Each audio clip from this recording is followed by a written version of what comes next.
In 1941, the United States entered the most destructive conflict in human history, World War II.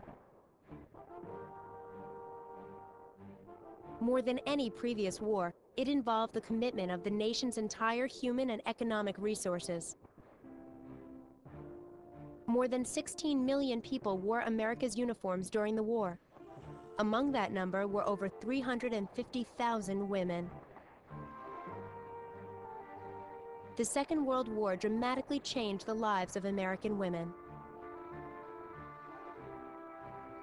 Before the war, most American women did not work outside the home.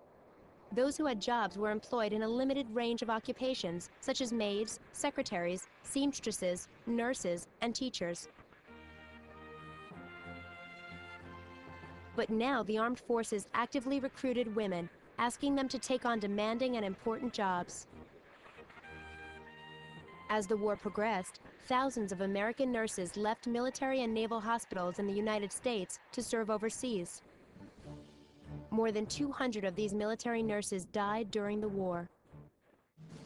The American Armed Forces also recruited women for other non-combat jobs. These military women were something new in American society. Americans worried about the women's safety and virtue, so military newsreels painted a bright picture of their Army experience. In reality, military women sometimes had to overcome condescension, prejudice, and resentment. But they persisted and exceeded the American military's expectations. Many took jobs that would release men for combat duty. They served as mechanics and technicians and even as pilots. Hundreds were decorated for bravery. Women were not just in demand to fill military jobs during World War II. With millions of men leaving their jobs to join the armed forces, U.S. companies recruited women to meet their growing need for workers. Many women who had low-paying jobs moved to more lucrative positions in factories and shipyards. Many who had not worked before entered the workforce as well. By 1943, women made up 1/3 of the American labor force. 20 million women were working outside the home, not just at typewriters and sewing machines, but also at jobs that had been considered exclusively male.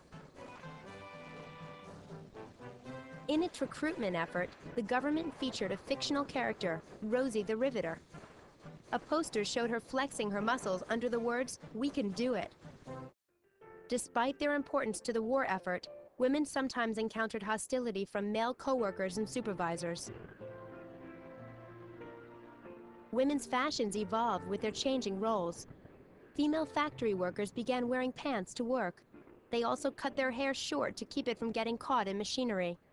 These styles remained popular after the war. Millions of women felt great pride in their contribution to the nation's war effort, but many also saw the war as a disruption in their lives, not as an opportunity for social change. And while they worked hard, they also suffered separation from loved ones, their sons, their husbands, and the men they hoped to marry, and faced the constant uncertainty of whether those men would ever return home.